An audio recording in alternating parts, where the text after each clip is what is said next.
Get them. All right, welcome back, everybody.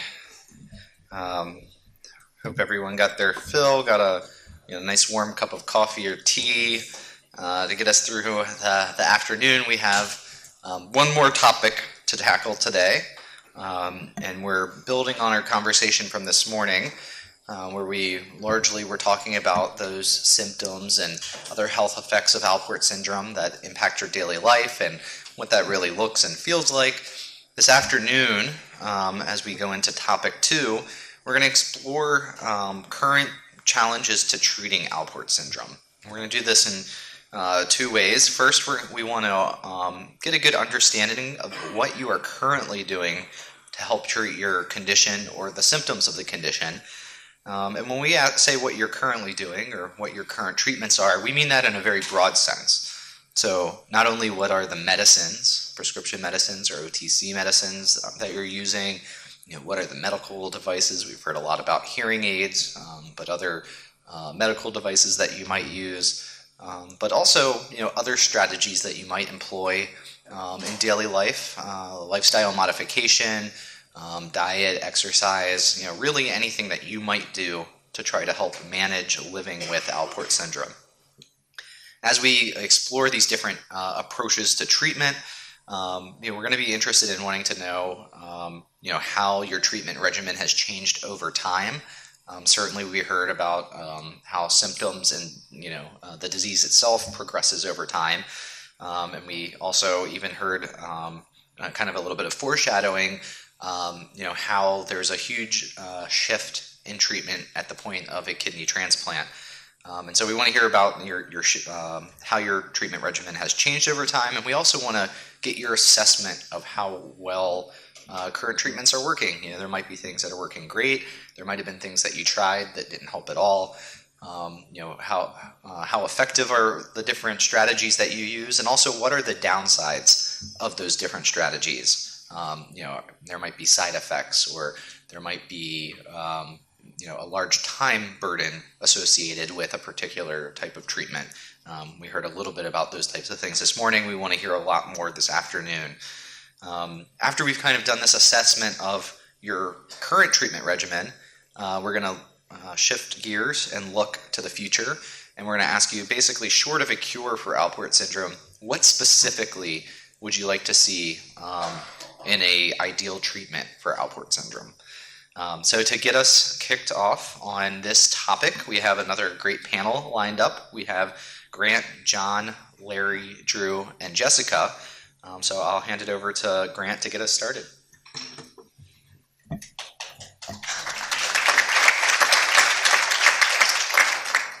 All right, good afternoon. My name is Grant Bonebrick. I'm from San Diego, California. I'm 15 years old, and I just finished my freshman year of high school. Since I was diagnosed with Alport syndrome 4 years ago, I tried various combinations of both ACE and ARB medications, including lisinopril and losartan together. At higher doses, the medicines worked pretty well to slow down the spill of protein, causing damage to my kidneys. But life felt very limited. I vividly remember the first time I passed out. I'd been throwing the lacrosse ball around my brother in our backyard for about 5 minutes when my vision went black. I woke up on the ground with the lacrosse stick still in my hand and my brother and father leaning over me. I had no idea what had happened. I have low blood pressure naturally, so when I took 2 medications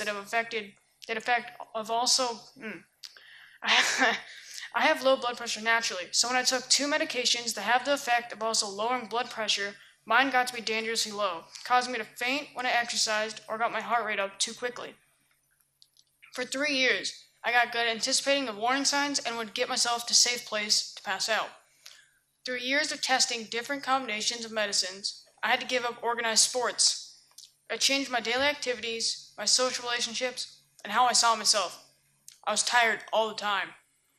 In January 2018, a nephrologist recommended take me off those medications. The negative impacts on my quality of life outweighed the benefits. I have hearing loss caused by Alports. I've been wearing my Phonak Bolero hearing aids since July 22nd, 2014, just before I turned 12. But who's keeping track, right? In a way, my hearing loss did me a favor. It helped me get the diagnosis that I needed so I could get treated. My hearing aids are awesome. They allow me to fully participate socially and academically. The audiologist created settings for different situations customized to me, including situations like loud restaurants, movie theaters, or going to basketball games with sounds echoing in a gym. There are tough aspects of hearing loss, though. Annoying things like always having to use a phone on speaker, so private conversations aren't an option. I also live in San Diego, where the beach and pools are main activities for me and my friends. So I'm constantly nervous that someone might jokingly push me in a pool or ocean with my hearing aids in. That'd be disastrous. After the first year, I also had to change my devices to the next larger size. The first pair wasn't large enough to accommodate an FM system. Without an FM, which wirelessly allows my teacher's voice to go directly to my hearing aids, background noise was interfering with my ability to hear the teacher. Daily, I take the bulky FM system from class to class, so each teacher can clip on a microphone. Currently, I'm phase 2 of a 2-year clinical trial called the Cardinal Study. I take 30 milligrams of the study drug bardoxolone methyl every night in capsule form. It's designed to speed up the effectiveness of my kidneys to slow down the damage that leads to kidney fibrosis. My mom heard about the trial through Alport Syndrome Foundation and contacted my nephrologist. My doctor agreed the science was solid and the risk was worth it. I was barely tolerating my medicines, and they were not all that effective. For the past year, we frequently drove 3 hours to and from Los Angeles for screenings and check-ins. My parents and doctors were confident, so that made me confident too. Of course I was nervous, and it's weird to sign paperwork that says all sorts of bad things could happen to you in the name of science. But I knew it was better than just waiting for my kidneys to fail. I also like knowing that participating helps everybody else who has Alport syndrome. It isn't difficult to participate in the trial. Taking capsules at night, filling in a journal, and tracking my weight is no big deal. Having to travel to LA a lot and skip a whole day of school was stressful, but now we can do our check-ins at a new site in San Diego. No matter where it is though, my hospital time is slow and boring, and typically includes a long blood draw, EKGs, a hearing test that I'll never pass, and a lot of questions. Not a big deal for the upside though. When I see really sick kids as I pass through the halls of the hospital, it reminds me that I'm lucky in many ways. Because I don't take blood pressure meds now, I don't pass out anymore. I can shoot hoops in my driveway and not have to worry about fainting on the cement. I can participate in PE and not have to awkwardly sit on the sidelines. The bardoxolone methyl seems doing a great job. My lab results are better than before. Even if I had to undergo another biopsy, I would do it. The general downside of Alport syndrome is that I can't ever really be a carefree teenager. There are daily reminders. I can't carry on a conversation without putting in my devices, and that's not easy. I also think about what Alports means for my future and the future of my own potential children. That can be heavy. Short of a cure, I think it would be ideal for a medicine to be developed that could erase the need for dialysis. I also think treatments that don't affect blood pressure would be helpful. Fainting and worrying about fainting is no way to go through your daily life. Some way to prevent hearing loss, if caught early enough, would also be excellent, or treatments to improve hearing or stop it from getting worse. Thank you for giving me this opportunity to share my story.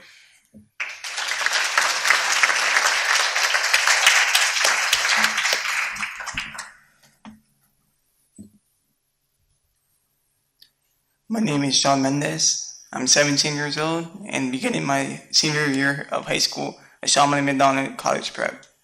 I live in Pembroke Pines, Florida. And I was diagnosed with Alport syndrome at the age of 6, although I started showing symptoms of Alport much earlier, around the age of 2. At my first biopsy at the age of 2.5, which came back as normal. At 6, I was showing signs of protein in the urine and hearing loss. I had my second biopsy as the protein levels increased and it confirmed I had Alport syndrome. I can remember the second biopsy vividly, feeling scared and being so hungry as my biopsy was delayed, laying in the waiting area with my parents. Of course, at the age of 7, I didn't understand why my mom and the nurses would not let me eat. I remember waking up with terrible back pain and having to remain in bed, which of course led to my frustration. This was planned during my first week of vacation that summer, as many of my subsequent treatments and appointments are, as not to interrupt my education. I'm the first one in my family to have Alport, with mine being X-type. I have been fortunate because I have been on treatment since 7 years old. When I was younger, it was much easier because I was only on lisinopril and vitamin D. My parents, as my caregivers, would remind me to take my meds in the morning and at night. But now, as a young adult, taking many more medications, it's much more complicated. I'm compliant as I know my kidneys depend on it. However, it's not always easy. For example, when I travel with school, as I often do, school mandates that the teachers hold all my medications and distributes them as needed. One can imagine how complicated that can become. Because I don't look sick, and most don't know that I am, there are many questions about all the pills. Or it's the opposite. I need to go find my meds because they're forgotten about. Again, because I don't look sick or act sick to others. Others don't understand that I can't miss my meds. As I get older, the handing over my meds is truly a privacy issue for me. As of right now, I'm currently taking the following medications: Lasix, 20 milligrams twice a day to lower my potassium levels; Lipitor, 10 milligrams for my cholesterol; Alport, 100 milligrams for my high uric acid; and Atican, 8 milligrams twice a day to control my blood pressure and minimize protein in my urine; and an iron pill every other day; and 200 milligrams of vitamin D for a total of 8 pills a day. This summer, I started Procrit for my low red blood count from the anemia. I'm hoping this will help with my fatigue. My treatment regimen has changed over the past few years. When I was first diagnosed, I was stable and only on lisinopril. However, as newer symptoms of uric acid, cholesterol, high potassium levels have developed, I have to take more medications. Now I'm taking up to 8 pills a day. I've also been wearing hearing aids since the age of 10 years old. They help me, but I still have a hard time hearing. They help me hear the sounds coming from behind me as well as in front of me. This, of course, I need for driving. The Lasix has the side effects of frequent and intense need to urinate. This plus the 8 to 12 glasses of water I drink every day, stay hydrated, make me use the restroom frequently, even at night. I am fortunate that I have been able to continue with the activities of my daily life and attend school. However, this is not always easy for me. The medications help to keep my kidneys functioning, but at this point, as I progress in the disease, I take so many drugs, and some side effects are dry mouth, frequent urination, and sometimes lightheadedness. This past school year has definitely proven to be a challenge because the anemia wipes me out. By 5 p.m., I must come home and sleep even before I begin my homework. Being in honors classes and AP classes, this shortens my time for my homework and other school activities that I enjoy, such as band and club meetings. This can be challenging with the feeling of being so tired during the early afternoon. This also makes my afternoon schedule really tight, as I must balance the time of sleep, homework, and other activities I love to do, such as playing bass or doing Aikido. I power through these symptoms, however. I know it worries my family because at times I look far worse than I feel, or it's the opposite. I wear myself out and catch a cold or a virus that makes me miss a week of school. As of right now, I just was accepted into a stage 3 cardinal study, and preliminary research has shown that this can improve the GFR. However, the long-term impact has not been determined. Yet I hope, even if I do get to placebo, it will help future generations. For me, the ideal medication should be safe and free of serious side effects. What good would an Alport treatment be if it causes liver problems, cancers, or cardiac problems?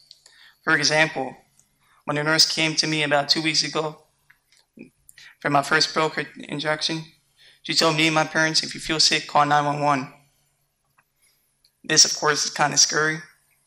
The ideal treatment would stop the progression of the disease, meaning my GFR would stay the same and not get any worse. The ideal medication should prevent the need for transplant or dialysis. It would also be ideal if the medication was easy to take. It did not require frequent monitoring visits. Going to a doctor frequently gets in the way of my education and in the future of my job. Thank you for allowing me to share.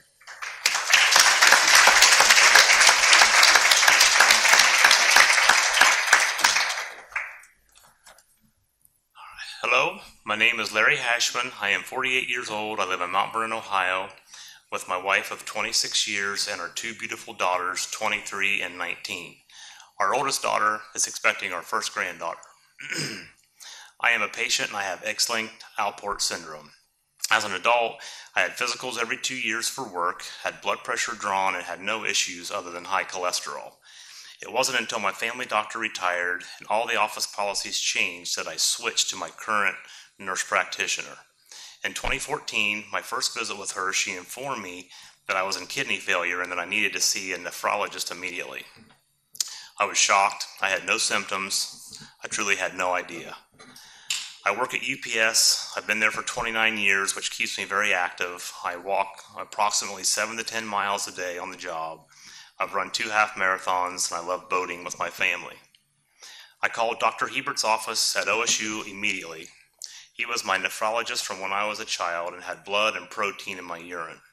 He recommended that I start taking blood pressure and cholesterol meds and that I go in for a kidney biopsy.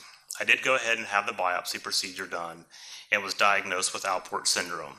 The biopsy was not easy. It was a painful process that also caused me to have a night stay at OSU Hospital due to a blood clot that formed around my kidney. At this time, Dr. Hebert recommended Dr. Simon at the Cleveland Clinic for a clinical study.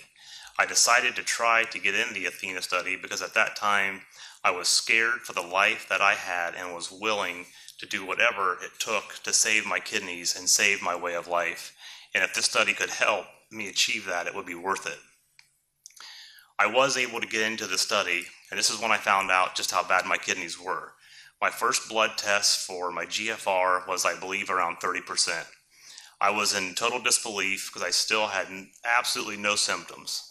I continued in this study for approximately 2 years until the trial stopped. During those 2 years, it was a constant emotional roller coaster for my entire family.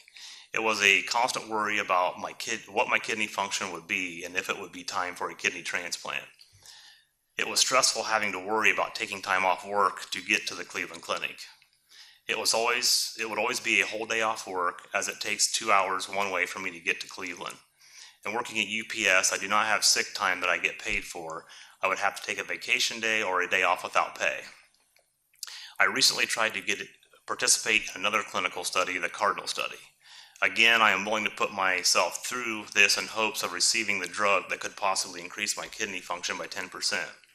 This is important to me because it would avoid the need for a transplant.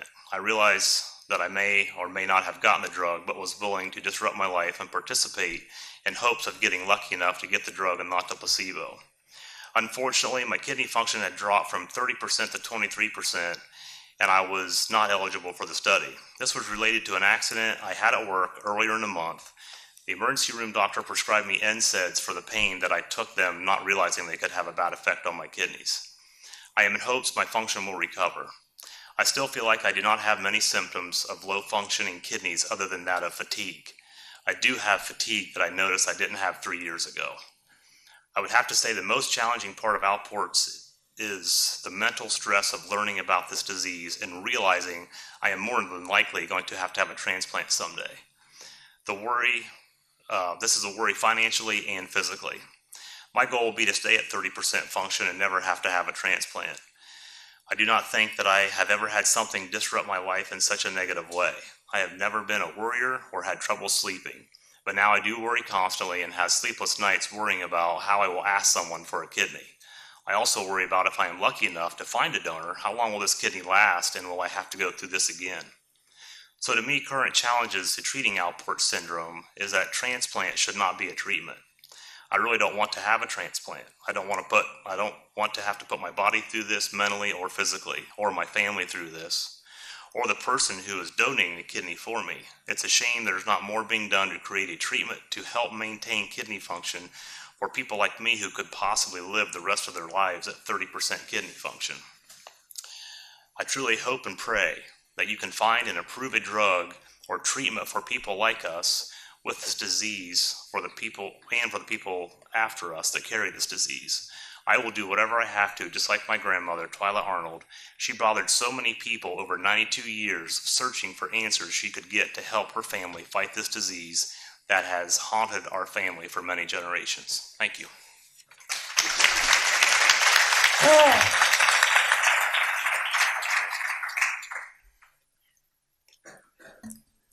Hi, I'm Drew Taylor. I'm 15, and I just started my sophomore year at North Central High School in Indianapolis, Indiana. I was born with Alport syndrome, and I first began showing symptoms when I was 5 years old. I had blood in my urine and kept going to the pediatrician with urinary tract infections. The doctors were unsure why the infections kept occurring, but my mom continued to demand they search for the cause because a normal 5-year-old should not be having so many UTIs. It was so bad that I could not even take a bubble bath without getting a UTI. At the age of 6, they did a kidney biopsy on me. This led to the diagnosis of autosomal recessive Alport syndrome. I was put on a low dose of lisinopril to hopefully slow down the progression of the disease, but as you will see, that didn't work too well. In elementary school, I wasn't hearing my teachers well because my hearing was steadily getting worse. By the time I turned 7, I had been fitted for hearing aids. The school had to tell my parents that I wasn't hearing well because I had learned to read lips at such a young age. I didn't like wearing them, and I would try to go without them when I thought I could get by with it. On the day I got them, I cried when I passed a soda machine because it was making a noise I had never heard before. The whole world just became so loud all at once, and that scared me. It was very hard to adjust to this. After being diagnosed, I was going to Riley Children's Hospital each month to have my blood drawn, so my kidney doctor could monitor my creatinine levels and keep an eye on my kidney function. They kept reassuring my mom that I would have nothing to worry about until my late 20s, because that is the usual age when females with Alport start to lose kidney function, if at all. My creatinine was always around 2. Then, in the summer after I turned 10, my creatinine levels began rising rapidly as my kidneys were failing. When I was in the 5th grade, I only went to school half days because I didn't have enough energy to go full days. I would go to school in the morning, come home, and go straight to bed and sleep. I was getting very tired all the time, and I had very little energy. I was on the local swim team, and I had to quit because I no longer had the energy to go to practice every day for 2 hours and compete in meets. I love swimming, and this made me very sad. I no longer had the desire to go swimming with my friends or even to the park. I also no longer went on walks around the neighborhood with my friends. My friends didn't understand what was wrong with me because it didn't look like anything was wrong with me, and I was also confused because I wasn't sure what was wrong with me or what was going to happen. When I was 11 years old, my kidneys had gotten to the point where I had to begin dialysis. My mom had them wait until the end of the school year because she wanted me to at least be able to graduate 5th grade with my friends and go on the overnight trip to the zoo with my class. I went to Riley Children's Hospital and began peritoneal dialysis every night for 8 hours. Dialysis was very painful when I started, but eventually I got used to the strange feeling. I remember being in the hospital crying. I told my mom that I could not do this and to stop. It was the worst thing I had been through so far. I chose to do peritoneal dialysis once a day at home so I wouldn't have to spend my days at the hospital doing hemodialysis. The summer of 2014 was the worst summer of my life. I will never forget it. There were no family vacations, amusement parks, concerts, camp, or late nights. I was bound to my room every night at 8 o'clock for dialysis. I could no longer play video games, watch movies on the big TV in the living room, play board games with my friends on the table, or even spend the night at a friend's house. I basically had no social life while on dialysis. They tried to make me feel better by coming over and just hanging out with me in my room at 8 o'clock every night, and I did feel a little better, but I was still sad. I didn't understand why this was happening to me and when it was going to stop. I still had to go to the doctors every week to check my sight and numbers. I was very lucky that in May of 2015 I acquired a new kidney. That summer I was again admitted to Riley Hospital to receive a new kidney, which meant the end of dialysis. However, I had to go through a whole new process of taking care of this new kidney, including learning about the new medication, the frequent doctor's visits with blood draw, and new dietary restrictions. But this was way easier to handle versus the dialysis. Once I recovered, I had energy again. My new kidney has been working very well for me these past 3 years.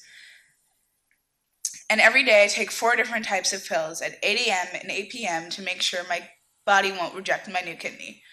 My 10-year-old sister Karma was diagnosed with Alport syndrome 4 years ago.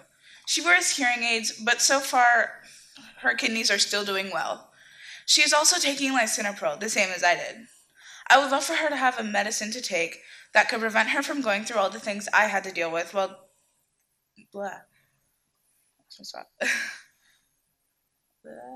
the kidneys failing, sorry. Now that I have gone through this process, I am very grateful for Riley Hospital, all the doctors, surgeons, nurses involved, Alport Syndrome Foundation, my parents, and friends, as well as my bright future to come. Thank you.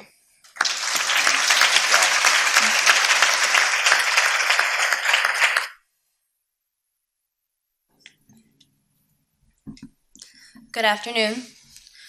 My name is Jessica Davis, and I have Alport syndrome. I am 28 years old, and I currently live in Charlottesville, Virginia, where I work as a barista. Treatment for Alport syndrome can only begin once one has a diagnosis. In my case, I exhibited symptoms of Alport syndrome since age 3 in the form of gross hematuria and proteinuria, but did not receive an official diagnosis or begin treatment until I experienced a sudden, profound hearing loss at age 16. For some time, my hearing loss was mistaken for being selective, but once my grades started slipping, a visit to the audiologist confirmed that I had a bilateral, moderate to severe neurosensory loss, and I was given hearing aids. After confirming Alport syndrome with a second renal biopsy, my nephrologist started me on a low dosage of lisinopril with the intent of slowing the progression of kidney failure by lowering the amount of protein in my urine. Unfortunately, 3 months later, when my doctor increased the dosage of lisinopril, I experienced a severe allergic reaction that landed me in the emergency room. After recovering, I was prescribed Atacand, which ultimately served the same function as an ACE inhibitor, though through a different channel.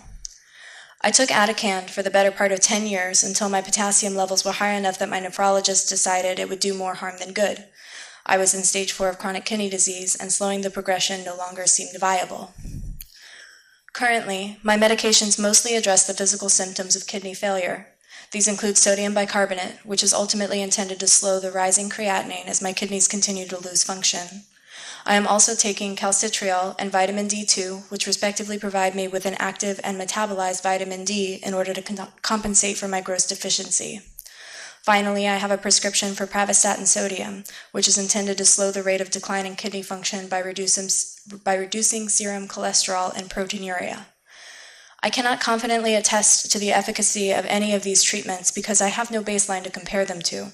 I do know that there were intermittent periods of 4 to 5 months where I could not afford medications without health insurance, and I felt no different without the drugs. I can also look at the chronological progression of decline in my kidney function and see a linear trend, which suggests that there is no drastic intervention that altered the course that Alport syndrome would ultimately take in me. I often wonder if the same would be true had I been diagnosed and treated before I was a teenager, which leads me to hope that the nephrology community continues to improve upon early testing and intervention strategies. Ultimately, the best treatment I've found for accepting life with Alport syndrome was learning American Sign Language and adopting a deaf identity. The deaf community leaves little room for the medical perspective, whereby hearing loss is treated as a physical handicap that limits one's ability and needs to be fixed. I will admit that this particular ideation had strong impact when I was younger and led to many problems with self-identity, including anxiety and depression. Upon learning ASL and meeting other deaf and hard of hearing peers, however, I experienced a dramatic frame shift that makes me proud to identify as deaf. Moreover, I learned that my hearing loss was actually a deaf gain, which enabled me to recognize that I had adapted other abilities that may not have come to fruition had I not lost my hearing. For example, I have learned to read lips and facial expressions quite well, and I have honed visuoperceptive skills that place me above the 99th percentile among my peers. I've come to consider my hearing loss to be the silver lining of Alport syndrome. End-stage renal disease, however, is no silver lining. Since my kidney function has worsened, I have experienced symptoms of extreme fatigue, frequent urination, sleep deprivation, nausea, leg cramps, high blood pressure, migraines, and anxiety. When I'm nauseated or vomiting, I cannot drink a Gatorade or an orange juice. I cannot ease my stomach with saltine crackers. The respective high potassium and sodium levels in these items are restricted from a kidney diet. When I have a migraine or a cramp, I cannot take Advil, Motrin, Aleve, or any sort of anti-inflammatory. I've been cautioned against taking too many acetaminophen, so I save those for the real pain and learn to live with the rest. Due to lack of available pain management, I have turned to cannabis products to alleviate many of the aforementioned symptoms. Specifically, I have found a topical CBD-infused balm that relieves the pain from leg cramps almost immediately. Similarly, when I experience a migraine due to high blood pressure, I have found that after administering a 1,500 milligram dose of a CBD tincture sublingually, I'm less inhibited by the pain, nausea, and fatigue from the migraine. However, because these supplements are not regulated, I have done so at the risk of inaccurate dosing and inconsistent quality of product. While CBD may not be able to slow the progression of kidney failure or cure Alport syndrome, there are tremendous potential benefits for alleviating the day-to-day symptoms that drastically affect quality of life for patients like myself. In the future, I hope that treatment for Alport syndrome includes more risk-free pain management, as well as some form of treatment for fatigue, so that we might be able to remain active. I believe Alport syndrome patients would also benefit if we found ways to have a less restrictive diet in regards to potassium-rich fruits and vegetables. It might be easier to manage if there were binder pills like those that exist for phosphorus. Finally, I hope that treatment for Alport syndrome includes more preventative measures or some way to regenerate the cells that we've already lost without further impeding our quality of life. Thank you for listening to my testimony.